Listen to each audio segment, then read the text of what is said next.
సత్యవేద గ్రంథము ఆహా చదువ చక్కని గ్రంథము, దీని చదువు వారే ధన్యులు.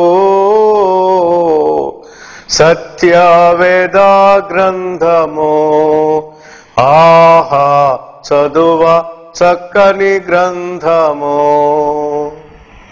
ప్రభు బిడ్డలారా, ఈ దినాలలో మనము ప్రవక్తల గ్రంథమును ధ్యానం చేయుచున్నాము. దేవుని వాక్యంలో ప్రవక్తల గ్రంథములు 17 ఉన్నాయని మనం ఎరుగుదుము. ఈ 17లో 2 ఇర్మియాయే రాశారు కనుక 16 మంది ప్రవక్తలు 17 గ్రంథాలు అని మనం గ్రహించగలం. 11 మంది యూదాకు పంపబడిన ప్రవక్తలు ఎవరనగా యోవేలు, యెషయా, మీకా, జఫన్యా, ఇర్మియా, హబక్కూకు. యెహెజ్కేలు, దానియేలు, హగ్గై, జకర్యా, మలాకి. ఈ 11 మంది యూదా ప్రజలకు పంపబడిన ప్రవక్తలు. యోనా, నహూము, ఓబద్య అనేవారు ఈ ముగ్గురు అన్య జనాంగములకు పంపబడిన ప్రవక్తలు. కాబట్టి 2, 11, 13 ఈ ఒక ముగ్గురు కలుపుకుంటే 16 మంది ప్రవక్తలు ఈ రీతిగా విశ్లేషించబడిన వారై మనం చదివితే మనకు సులభంగా అర్థమవుతుంది. చిన్న ప్రార్థన చేసుకొని ఈ యోవేలు గ్రంథములోనికి వెళదాం. ఘనమైన తండ్రి, ప్రవక్తల గ్రంథాలు మా ముందుకు తెచ్చినందుకు వందనాలు. ఈనాడు యోవేలు గ్రంథమును ధ్యానిస్తుండగా ఈ సమయ హద్దుబాటులో అవసరమైన మాటలు మాకిచ్చి, మాకు నేర్పించి, మమ్ములను మార్చి తండ్రి, ఈ మాటలు మా జీవితాలకు, ఆత్మీయతకు, సంగమునకు, పరలోకమునకు ఆశీర్వాదకరముగా ఉండునట్లు చేయమని మీ చేతులకు అప్పచెప్పుకొని ప్రభువైన యేసు నామమున ప్రార్థిస్తున్నాను తండ్రి, ఆమేన్. యోవేలు అనే మాటలో 2 మాటలున్నాయి. అవేదనగా యావే, ఏల్. యావే అనగా యెహోవాయే, ఏల్ అనగా దేవుడు. కనుక యోవేలు అనగా యెహోవాయే దేవుడు అని అర్థం. ఈ యోవేలు ప్రవక్త క్రీస్తు పూర్వం 9వ శతాబ్దములో ప్రవచించినాడు. ఈ యోవేలు ప్రవక్త యూదా వారికి ప్రవచించే దినాలలో ఆమోసు ప్రవక్త యోవేలు తరువాత సంవత్సరాలకు ఇశ్రాయేలు వారికి ప్రవచించటానికి ప్రవచనం ఎత్తినాడు. కాబట్టి యోవేలు గ్రంథంలోని కొన్ని మాటలు ఆమోసు నేర్చుకున్నవాడై ఆమోసు గ్రంథంలో వ్రాయబడ్డాయి. నేను 2 మాటలను మాత్రం మీ జ్ఞాపకానికి తెచ్చి ముందుకెళ్ళిపోతాం సమయాన్ని బట్టి. మొదటిదిగా యోవేలు గ్రంథం 3వ అధ్యాయం 16వ వచనంలో యెహోవా సియోనులో నుండి గర్జించుచున్నాడు, యెరూషలేములో నుండి తన స్వరము వినబడజేయుచున్నాడు, భూమి ఆకాశములు వణుకుచున్నవి అని వ్రాస్తాడు. ఇదే మాట ఆమోసు కూడా తన ప్రవచనంలో ప్రస్తావించినాడు. ఆమోసు గ్రంథం 1వ అధ్యాయం 2వ వచనంలో యెహోవా సియోనులో నుండి గర్జించుచున్నాడు, యెరూషలేములో నుండి తన స్వరము వినబడజేయుచున్నాడు అని ప్రారంభిస్తాడు. ఇది మొదటి పోలిక.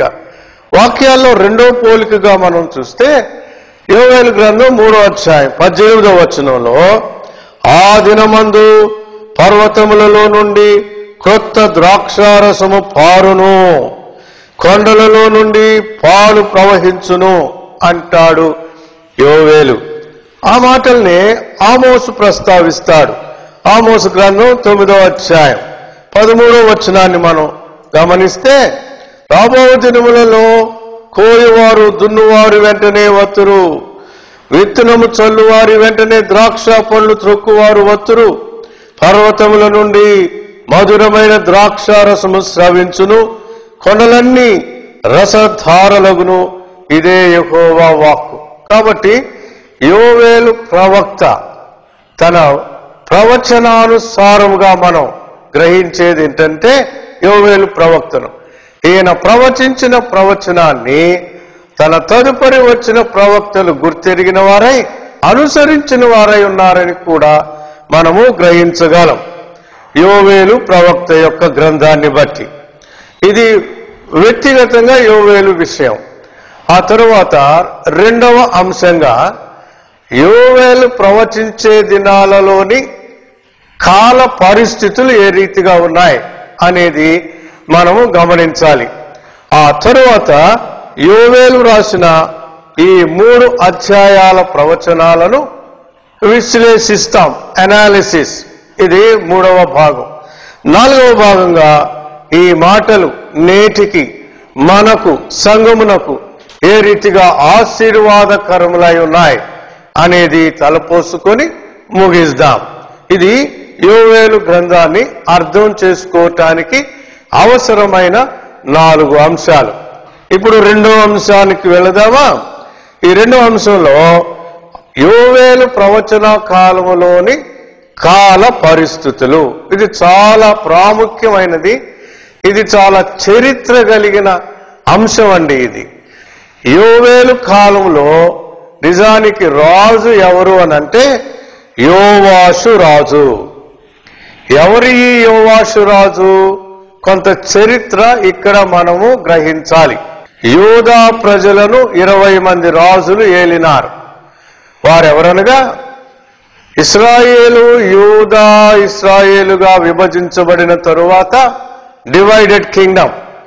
ఇశ్రాయేలు 10 గోత్రముల వారు, యూదా 2 గోత్రాల వారుగా చీలిపోయారు అని మనకు తెలుసు. యూదా ప్రజలకు 2 గోత్రాలుగా ఉన్న జనాంగం, ఈ యూదా జనాంగమునకు 20 మంది రాజులు ఏలారు.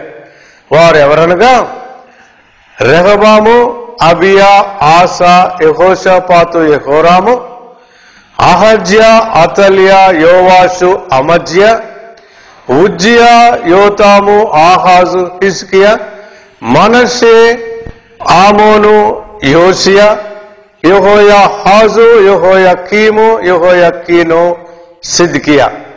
ఈ 20 మంది రాజులు యూదాను ఏలినారు, పరిపాలించినారు. తదుపరి వారు బబులోను రాజు చేత చెరపట్టబడిన వారై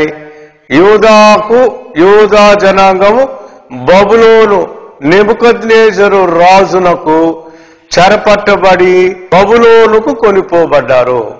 కనుక యోవేలు ప్రవచనం, యోవాషు రాజు పాలన, ఈ రెండిటిని మనం గమనిస్తే ఆ రాజు పాలన ఏ రీతిగా ఉండింది, ఆ పాలనలోని ఆత్మీయత, దేవుని భయం ఏ రీతిగా ఉండింది, ఆ పరిస్థితులను బట్టి యోవేలు ఏ రీతిగా ప్రవచనం దేవుని పక్షంగా నిలిచి ప్రవచించినాడు అనేది మనము గమనించాలి.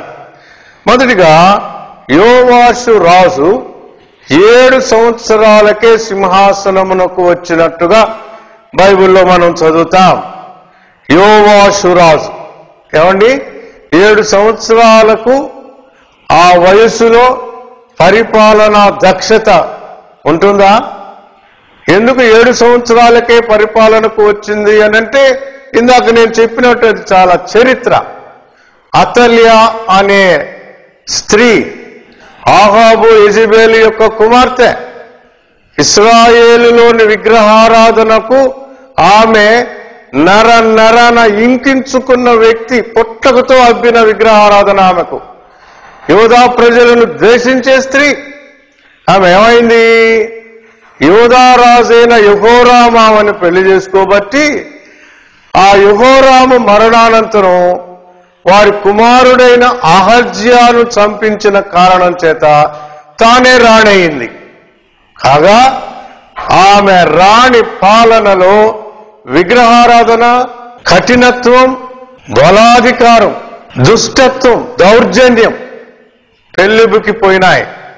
కాబట్టి ఆ అతల్య కాలంలో ప్రజలు ఓర్వలేక, ముఖ్యంగా దేవుని మందిరంలో ఉన్న దైవజనుడు యెహోయాదా,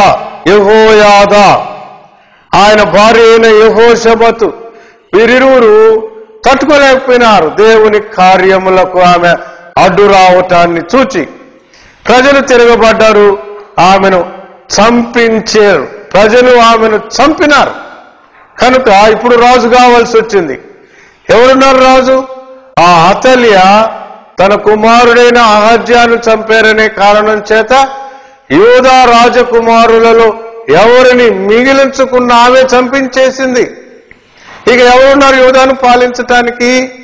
ఈ యాజకుడైన యెహోయాదా, ఆయన భార్య యెహోషబతు ఒక గొప్ప కార్యం చేశారు. ఏంటంటే ఆ చంపబడే రాజకుమారులలో చిట్ట చివరి వాడైన చిన్న పసిబిడ్డ, ఆ పసిబిడ్డను వారు మందిరంలో దాచిపెట్టారు. ఆ తదుపరి ఈ బిడ్డను పెంచి పెంపార చేసి ఈ దుష్టురాలైన అతల్య చంపబడిన తరువాత 7 ఏళ్ల వయసులోనే ఈ యోవాషు రాజైనాడు. ఇదండి చరిత్ర. ఈ 7 ఏళ్ల వయస్సులో యోవాషు యూదా ప్రజలను ఏలగలిగిన పరిపాలనా దక్షత కలిగి ఉంటాడా? కనుక నిజానికి రాజు యోవాషు అయినప్పటికీ పరిపాలన చేసింది యాజకుడు యెహోయాదా. గమనించండి, యూదాను ఏలిన 20 మంది రాజుల్లో యాజకుని ఆధిపత్యంతో పరిపాలించిన దినాలు ఇవే. కాబట్టే ఈ యాజకుడు అధికారము కలిగిన వాడై ఉన్నాడు కనుక విగ్రహారాధనను నిర్మూలన చేసినాడు. దేవునికి స్తోత్రం. అతల్య ఏర్పాటు చేసిన తన పితరుల సంస్కృతిని పడగొట్టినాడు. దేవుని భక్తిని ప్రజలలోనికి ప్రవేశపెట్టినాడు. అప్పుడు రాజైన యోవాషు బాలుడు. నిజానికి ఈ యోవాషు రాజు యొక్క మేనత్తయే యాజకుని భార్య అయిన యెహోషబతు. అది అందులో ఉండే సంబంధం. కాబట్టి ఇప్పుడు రాజు యోవాషు, మేనత్త ఆమె భర్త అయిన యెహోయాదా, వీరిరువురు భక్తి పాలన యూదా వారికి చేసినారు. కాబట్టి యూదాలో భక్తి, యూదాలో ఆరాధన, యూదాలో యెహోవాయే దేవుడు, యూదాలో యావేల్, యూదాలో యావేలు అనేది మనము ఇక్కడ గ్రహించాలి. దేవునికి స్తోత్రం. యూదా ప్రజలకు యాజకుని పాలన ఉన్నది అని మనం గ్రహించాలి. అదే స్థితిలో ఈనాడు మన దేశంలో, ఈనాడు మన సంఘముల ద్వారా పరిపాలించేది ఎవరైనప్పటికీ కూడా పాలనా దక్షత దేవుని ప్రజలదై యాజకులదై ఉండునట్లుగా మన భవిష్యత్తు కొరకు మనం ప్రార్థన చేస్తే ఎలా ఉంటుంది? ఆ దినాలు రావాలనే ఆశపడదాం, ప్రార్థన చేస్తాం. ఇది ఆనాటి కాల పరిస్థితులు అని మనం గమనించాలి. ఇది 2వ అంశం. ఇప్పుడు 3వ అంశానికి వెళదామా? యోవేలు గ్రంథంలో 3 అధ్యాయాలు ఉన్నాయి. మొదటి అధ్యాయంలో మనం గ్రహించగలిగితే యూదా ప్రజల యొక్క ఆత్మీయ స్థితిని మొదటి అధ్యాయం చెబుతుంది. మరి 2వ అధ్యాయానికి వెళదామా?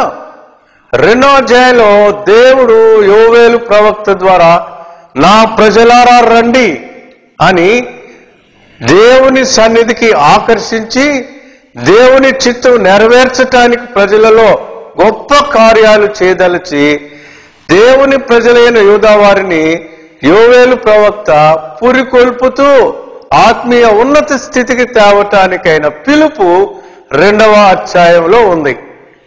ఇక 3వ అధ్యాయానికి పోతే ఆశ్చర్యకరమైన మాటలు అక్కడ చూస్తాం. అదేదనగా దేవుడిచ్చే వాగ్దానాలు ఉన్నాయి. యూదా ప్రజలకు దేవుడు వాగ్దానములనిచ్చి సమకూర్చుకున్న వారై భవిష్యత్తులో ఉన్నత రీతిగా తీసుకురావటానికి ఇష్టపడి 3వ అధ్యాయంలో కొన్ని వాగ్దానాలు యూదా ప్రజలకు దేవుడు ఇచ్చినాడు. ఇది 3వ అధ్యాయంలో వ్రాయబడిన మాటలు. ఈ 4వ అంశంగా ఏంటంటే 3 అధ్యాయాలే కదా యోవేలుకు. 4వ అంశం ఏంటంటే ఈ పై 3 అధ్యాయాల యొక్క కలయిక మనకు ఏమి నేర్పుతుంది అనేది 4వ అంశం. అది దేవుడు సంఘమును ఉద్ధరించటానికి, మనలను పైకి ఆత్మీయ స్థితిలో తీసుకురావటానికి ఆశించిన మాటలై ఉన్నాయి అని గ్రహించటమే 4వ అంశం. ఇది 3వ అంశముగా ఉన్న యోవేలు గ్రంథములోని విశ్లేషణ. నేను ఇప్పుడు ఈ 3 అధ్యాయాలలో ఒక్కొక్క దాన్ని మీ జ్ఞాపకానికి తెచ్చి ఒక్కొక్క అంశంలో ఒక్కొక్క వచనాన్ని మీ ముందు పెట్టి ఆ తరువాత ముగింపులోనికి వెళతాం. గమనించండి, యోవేలు ప్రవచించే దినాలలో ఈ 3 అధ్యాయాలు ఏ రీతిగా చెప్తున్నాయి అంటే, మొదటి అధ్యాయము వారి ఆత్మీయ స్థితిని చెప్తున్నాయి. యోవేలు గ్రంథం మొదటి అధ్యాయం 4వ వచనం, గొంగళి పురుగులు విడిచిన దానిని మిడుతలు తినివేసి ఉన్నవి, మిడుతలు విడిచిన దానిని పసరు పురుగులు తినివేసి ఉన్నవి, పసరు పురుగులు విడిచిన దానిని చీడ పురుగులు తినివేసి ఉన్నవి. మత్తులారా మేలుకొని కన్నీరు విడువుడి, ద్రాక్షారసం పానం చేయవారులరా రోదనము చేయుడి. కొత్త ద్రాక్షారసము మీ నోటికి రాకుండా నాశనమాయను. లెక్కలేని బలమైన జనాంగము నా దేశం మీదకి వచ్చి ఉన్నది అని హెచ్చరిక చేస్తూ నాటి పరిస్థితులకు కారణము యోవేలు వారికి వివరించి చెప్తున్నాడు. ఏమని? గొంగలి పురుగులు, రెండవదిగా మిడతలు, 3 పసరు పురుగులు, చీడ పురుగులు అనే 4 రకాలైన పురుగులను వారి దృష్టికి తెస్తున్నాడు. ఏంటండి ఈ 4? ఒకటి తినివేసి మిగిలించింది, మరొకటి తినేసింది, మరొకటి తినేసి రెండవది తినివేసి మిగిల్చింది, మూడవది తినివేసింది. పిల్లరా జ్ఞాపకం ఉంచుకోనండి, పాపము కొరుకుడు పుండు లాంటిది. ఇక్కడ ఈ 4 గొంగళి పురుగు పచ్చని ఆకులను తినివేస్తుందని మనకు తెలుసు. ఆకులు తినివేయగా ఇక మిగిలినవి రెమ్మలు, కొమ్మలే కదా, వాటిని తినటానికి మిడతలు వచ్చినాయి. ఆ మిడతలు లేత రెమ్మలను కొరికి పారేసినాయి. ఇక మిగిల్చింది ఏంటండి? ఇక కొమ్మలను మిగిల్చినాయి. ఆ కొమ్మల్లో ఏముందండి? ఆ పచ్చదనం యొక్క సారం. ఇది పసరు పురుగులు ఆ పచ్చదన సారం అంతటిని పీల్చివేసి ఎండబెట్టినాయి. ఇంకా చాలు కదా ఈ చెట్టుకి ఇంక ఏం మిగిలి ఉంది అనుకుంటారా? చివరిగా గమనించండి, చీడ పురుగులు వచ్చినాయి. ఏం చేసినాయి? ఇవి కాండం నుండి వేరు వరకు ప్రాకి ఇది లేకుండా చేయాలని ఈ చివరిగా చీడ పురుగులు, చీడ పట్టింది. ఇది చీడ పట్టిపోయింది ఈ చెట్టుకు. ఏమండి? ఇది ఆనాడు ఇశ్రాయేలీల ఆత్మీయ దుస్థితికి కలిగిన పీడ. నేడు సంఘమును అనేక రకాలైన పరిస్థితులు సాతాను కలిగించి సంఘమును లేకుండా చేయాలి, సాక్ష్యము లేకుండా చేయాలి, బలహీనపరచాలి అనే ఉద్దేశంతో ఎవరిని మృంగుదునానని గర్జించు సింహము వలె సాతాను తిరుగాడుచున్నాడు అనేది మర్చిపోకూడదండి. దేవునికి స్తోత్రములు. ఆ కాల పరిస్థితుల్లో అలాగా పాడైపోయిన యూదావారిని దేవుడు విసర్జించక 2వ అధ్యాయాన్ని రాయమని చెప్పినాడు యోవేలుకు. అనగా యోవేలు యొక్క ప్రవచనంలో 2వ అంశం, 2వ అధ్యాయంగా దేవుడు వారి ముందు ఈ మాటలు పెట్టాడు. ఏమని పెట్టాడు? ఎందుకు పెట్టాడు? పాడైపోయిన యూదా ప్రజలారా, మీరు పాడు కావటం నాకు ఇష్టం లేదు. గమనించండి, సమయ అందుబాటులో ఒక్కో అధ్యాయంలో ఒక్కో వచనాన్ని చదివి మీ ముందు జ్ఞాపకానికి తెచ్చి ముందుకెళ్ళాలి. 2వ అధ్యాయంలో దేవుని యొక్క అనురాగం, కృప, కనికరం ఆ ఇశ్రాయేలు ప్రజల పట్ల పాడైన పరిస్థితుల్లో ఏ రీతిగా ఉంది అనేది 2వ అధ్యాయంలో యోవేలు రాస్తాడు. 2వ అధ్యాయము 13వ వచనాన్ని నేను చదువుతున్నానండి. మీ దేవుడైన యెహోవా కరుణ వాత్సల్యములు గలవాడును శాంతమూర్తియు అత్యంత కృపగలవాడునై ఉండి తాను చేయ ఉద్దేశించిన కీడును చేయక పశ్చాత్తాపడును కనుక మీ వస్త్రములను గాక మీ హృదయములను చింపుకొని ఆయన తట్టు తిరుగుడి. యెహోవా నీ జనుల ఎడల జాలి చేసుకొని అన్యజనులు వారి మీద ప్రభుత్వము చేయునట్లు వారిని అవమానమునకు అప్పగింపకుము. లేని ఎడల అన్యజనులు వారి దేవుడు ఏమాయనని అందురు గదా అని వేడుకొనవలెను. 18వ వచనంలో అప్పుడు యెహోవా తన దేశమును బట్టి రోషము పూని తన జనుల ఎడల జాలి చేసుకొనెను అనే మాట అక్కడ గమనించండి. 13వ వచనంలో వారికి ఇచ్చిన పిలుపు ఏంటంటే, ఇశ్రాయేలీయులకు మీ దేవుడైన యెహోవా కరుణా వాత్సల్యం గలవాడును శాంతమూర్తియు కృపగలవాడునై ఉండి తాను చేయ ఉద్దేశించిన కీడును చేయక పశ్చాత్తాపడును గనుక మీ వస్త్రములు గాక మీ హృదయములను చింపుకొని ఆయన తట్టు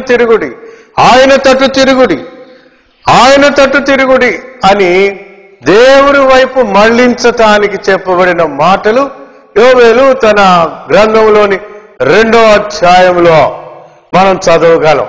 పిల్లరా, ఒక ప్రవక్త చెప్పిన ఆ దుస్థితిని బట్టి ఆ దుస్థితితో విడిచిపెట్టే దేవుడు కాడును అని ఎరిగి ఆ ప్రవక్తయే తన నోట గుండా ఆ దుస్థితి నుంచి మళ్ళుకోవటానికి దేవుని ప్రజలను హెచ్చరిస్తూ, పిలుపునిస్తూ, ఆకర్షిస్తూ ప్రోత్సహిస్తాడు.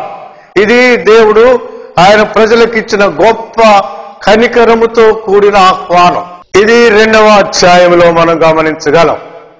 ఇక 3వ అధ్యాయానికి వెళితే ఇది చాలా ఆశ్చర్యకరమైన, ప్రోత్సాహకరమైన అధ్యాయం అని మనం గమనించగలం.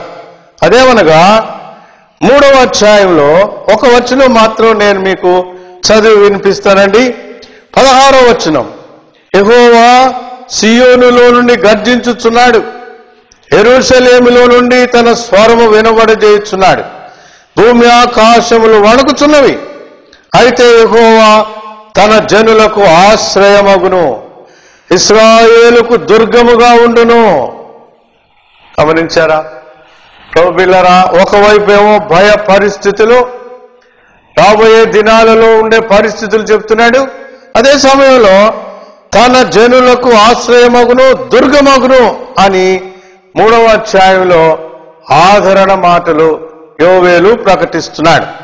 మరి ముఖ్యంగా గమనించాల్సిన అంశం ఏంటంటే 18వ వచనంలో ఆ దినము నందు పర్వతములలో నుండి క్రొత్త ద్రాక్షారసము పారును, కొండలలో నుండి పాలు ప్రవహించును, యూదా నదులన్నిటిలో నీళ్లు పారును.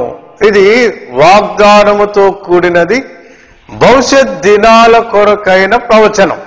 యోవేలు ప్రారంభ ప్రవక్త అయినప్పటికీ కూడా చిట్ట చివరిగా కాబోయే పరిస్థితులను ప్రకటిస్తున్నాడు. యెహోవా దినం రాబోతుంది, ఆయన తీర్పు తీర్చే దినం రాబోతుంది.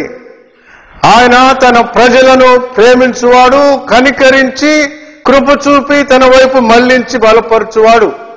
లేని ఎడల ఆయన తీర్పు తీర్చే దినం రాబోతుంది అని యెహోవా దినము, డే ఆఫ్ ద లార్డ్ అని అంటారు. ఆ దినాన్ని గురించి యోవేలు ప్రవచిస్తున్నాడు. ఆ దినాన్ని గురించి హెచ్చరిస్తున్నాడు, సిద్ధపరుస్తున్నాడు. దేవుని వాక్యంలో యెహోవా దినమును గూర్చి వివరించిన ప్రవక్తలు ప్రాముఖ్యంగా 2 ఉన్నారు, జెఫన్యా, యోవేలు. యోవేలు తరువాత వచ్చిన వ్యక్తి జెఫన్యా. ఈయన తొలుత యెహోవా దినము అని హెచ్చరించిన ప్రవక్త. చివరిగా జెఫన్యా యెహోవా దినము అని ప్రవచించి ముగిస్తాడు. ఆ తదుపరి యూదా వారు నెబుకద్నెజరు లేదా బబులోను చెరకు పట్టబడతారు. ఇది భవిష్యత్ దినాల్లో జరిగింది అనుకోండి.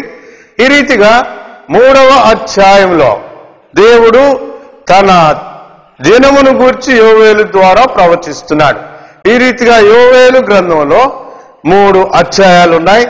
మొదటి అధ్యాయంలో వారి ఆత్మీయ తినివేసిన దుస్థితిని యోవేలు రాస్తాడు. 2వ అధ్యాయంలో రండి, కనికరము గల దేవుడు మిమ్మను బాగు చేస్తాడు అని రాస్తాడు. 3వ అధ్యాయంలో యెహోవా దినం వచ్చే ఉన్నది, రండి, ఆ దినాన నేను మిమ్మలను నీకు ఆశ్రయదుర్గముగా ఉంటాను. ఆ దినాన ద్రాక్షారసము పొర్లి పారును, క్రొత్త ద్రాక్షారసము పారును, యూదా నదులన్నిటిలో నుండి నీరు పారును. అంటే అర్థం ఏంటంటే, ఆ దినాన దేవుడు తన ప్రజలను తన సమృద్ధితో నింపువాడు, రండి అని 3వ అధ్యాయంలో భవిష్యత్తు వాగ్దానాలు యూదా ప్రజలకు యోవేలు ఇస్తున్నాడు. ఇది 3వ అంశం. చివరిగా ఇప్పుడు 4వ అంశానికి వెళదాం. ఇది నేటి దినాలలో విశ్వాసులమైన మనకు, సంఘమైన మనకు యోవేలు గ్రంథం ఏమని హెచ్చరిస్తుంది అనేది మనం గ్రహించుకుందాం, ముగించుకుందాం. యోవేలు గ్రంథంలో చాలా వాగ్దానాలు ఉన్నాయి. నిజంగా కూడా యావేయేల్, యెహోవాయే దేవుడు అని గ్రహించి గురి కలిగి బ్రతకండి అని హెచ్చరించిన గ్రంథం. మరి ముఖ్యంగా ప్రవక్తలందరిలో తొలుత ప్రవక్త యోవేలు ఏ రీతిగా అయినాడో, ఈనాడు సంఘముగా మనకున్న ఈ ఆత్మీయ పరిస్థితులలో తొలి ఆత్మీయ ఆశీర్వాదం యోవేలు గ్రంథమును బట్టి మనం గ్రహించగలం. అది ఏమనగా, దేవుని వాక్యంలో నేను చదువుతున్నానండి. యోవేలు గ్రంథం 2వ అధ్యాయం 21, 22, 23 వచనాలు నేను చదువుతున్నాను. దేశమా భయపడక సంతోషించి గంతులు వేయము, యెహోవా గొప్ప కార్యములు చేశాను. పశువులారా భయపడుకుడి, గడ్డి బీళ్లలో పచ్చిక మొలుచును, చెట్లు ఫలించును, అంజూరపు చెట్లును ద్రాక్ష చెట్లు సమృద్ధిగా ఫలించును. సియోను జనులారా ఉత్సహించి మీ దేవుడైన యెహోవా యందు సంతోషించుడి. తన నీతిని బట్టి ఆయన తొలకరి వర్షం మీకు అనుగ్రహించును. వాన కురిపించి పూర్వమందు వలె తొలకరి వర్షమును కడవరి వర్షమును మీకు అనుగ్రహించును. కొట్లు ధాన్యముతో నిండును, క్రొత్త ద్రాక్షారసము క్రొత్త తైలము గానుగలకు పైగా పొర్లి పారును. మీరు కడుపార తిని తృప్తి పొంది మీ కొరకు వింత కార్యములను జరిగించిన మీ దేవుడైన యెహోవా నామమును స్తుతించున్నట్లు నేను పంపిన మిడతలు, గొంగలి పురుగులను, పసరు పురుగులు, చీడ పురుగులను నా మహాసైన్యము తినివేసిన సంవత్సరముల పంట మీకు మరలా నిత్తును. నా జనులు ఇక ఎన్నటికి సిగ్గునందరు అని దేవుని వాక్యంలో రాయబడి ఉంది. గమనించండి ప్రభు పిల్లరా, సంఘమునకు అనుగ్రహింపబడిన గొప్ప వాగ్దానం, మొట్టమొదటి ఆశీర్వాదం, ఐశ్వర్యం ఇక్కడి నుండే ప్రారంభమైందని మనం మర్చిపోకూడదు. దీనిని బట్టి నూతన నిబంధనలో సంఘము ఏర్పడిన సందర్భంలో ఉటంకించబడినది అని నేను మీ జ్ఞాపకానికి తేవాలి. అపోస్తలుల కార్యములు 2వ అధ్యాయం 16వ వచనంలో ఈ రీతిగా వ్రాయబడి ఉంది. యోవేలు ప్రవక్త ద్వారా చెప్పబడిన సంగతి ఇదే. ఏమనగా, అంత్య దినముల యందు నేను మనుషులందరి మీద నా ఆత్మను కృమ్మరించెదను. మీ కుమారులు మీ కుమార్తెలు ప్రవచించెదరు, మీ యవ్వనులకు దర్శనము కలుగును, మీ వృద్ధులు కలలు కందురు. ఏంటండి ఈ ఆత్మ కృమ్మరింపంటే? నాటి దినాన ఇచ్చిన దేవుని తొలకరి వర్షం. యోవేలు వాగ్దానమును బట్టి 2వ అధ్యాయం 23వ వచనంలో ఆ యోవేలు ప్రవచించిన ప్రవచనను బట్టి సియోను జనులారా ఉత్సహించి మీ దేవుడైన యెహోవా యందు సంతోషించుడి. తన నీతిని బట్టి ఆయన తొలకరి వర్షం మీకు అనుగ్రహించును, కడవరి వర్షం మీకు అనుగ్రహించును. తొలకరి వర్షం ఇచ్చినాడు యోవేలు కాలంలో. ఆయన మనల్ని చూస్తున్నాడు, ఆయన మనల్ని పిలుస్తున్నాడు. ఆయన కనికరము గల దేవుడు. రండి, యెహోవా దినం సమీపమైంది, ప్రభు రాకడ సమీపమైంది, ప్రజలారా రండి, ప్రభు అయిన యేసును నమ్మండి, పాప క్షమాపణ పొందండి, సంఘముగా ఏర్పాటు కండి, మీకు ఇచ్చే ఆత్మీయ ఐశ్వర్యం పొందండి. ఆత్మ దేవుడు మిమ్మును నింపటానికి ఇష్టపడుతున్నాడు. నా ఆత్మను కృమ్మరించెదను గనుక వారు ప్రవచించెదరు. కనుక యోవేలు గ్రంథంలో ప్రవచించబడిన నాటి ప్రవచనం ఈనాడు సంఘములో నెరవేరుతుంది అని మనం గమనించుదాం. నాటి తొలకరి వర్షం ఈనాడు కొనసాగిస్తూ కడవరి వర్షముగా సంఘముపై ప్రభు కృమ్మరిస్తున్నాడు. కనుక ఈనాడు విశ్వాసులమైన మనం, సంఘములోని పెద్దలు, వృద్ధులు, యవనులు ఆత్మచేత నింపబడిన వారై ప్రవచించు వారై ఉన్నారు. ఈ ప్రవచనము సంఘములో నెరవేరుతుంది. భవిష్యత్ దినాల కొరకై నెరవేరుతుంది. అపోస్తలుల కార్యములు అనగా కొనసాగించు కార్యములు కనుక ఇది కొనసాగిస్తూ ఈ ఆత్మీయ కృమ్మరింపు, నింపుదల ప్రభు మనకు అనుగ్రహిస్తున్నాడు. నూతన తత్వానికి మారుస్తున్నాడు. ప్రభు రాకడ కొరకు సిద్ధపరుస్తున్నాడు. ఇది గ్రహించిన వారమై, ఆత్మను కలిగిన వారమై సంఘములో ప్రభు దినము కొరకు సిద్ధపడటానికి సంఘముగా మనకు ప్రభు కృపనిచ్చునుగాక. చిన్న ప్రార్థన చేసి నేను ముగిస్తానండి. ఘనమైన తండ్రి, యోవేలు గ్రంథం మా కొరకు వ్రాయించినందుకు వందనాలు చెల్లిస్తున్నాం. యూదా ప్రజలకు మొట్టమొదటి ప్రవక్తగా మీరు పంపి నాటి ఆయన పలుకులు నేటికి కొనసాగిస్తున్నందుకై వందనాలు. మాకు ఈ దినాల్లో కడవరి వర్షం అనుగ్రహిస్తూ, మీ ఆత్మను కృమ్మరిస్తూ, మా జీవితాలను నింపుతూ, నడుపుతూ, కాయుచు నీ రాకు కొరకు సిద్ధపరుస్తున్నందుకు వందనాలు. ఈ మాటలు గ్రహించిన వారమై నీ రాకు కొరకు సిద్ధపడినట్లు ఈ మాటలు మాకు ఆశీర్వాదకరముగా చేయమని ప్రభు అయిన యేసు నామమున ప్రార్థిస్తున్నాను తండ్రి, ఆమేన్. తండ్రి అయిన దేవుని ప్రేమ, యేసయ్య కృప, పరిశుద్ధాత్మ దేవుని సన్నిధి సదాకాలము మనకు తోడై ఉండును గాక. ఆమేన్. God bless you. దేవుడు మిమ్మను దీవించును గాక. మేము మీ కొరకు ప్రార్థించవాలనని మీరు ఆశిస్తే ఈ క్రింది నంబర్లకు ఫోన్ చేయండి. మా అడ్రస్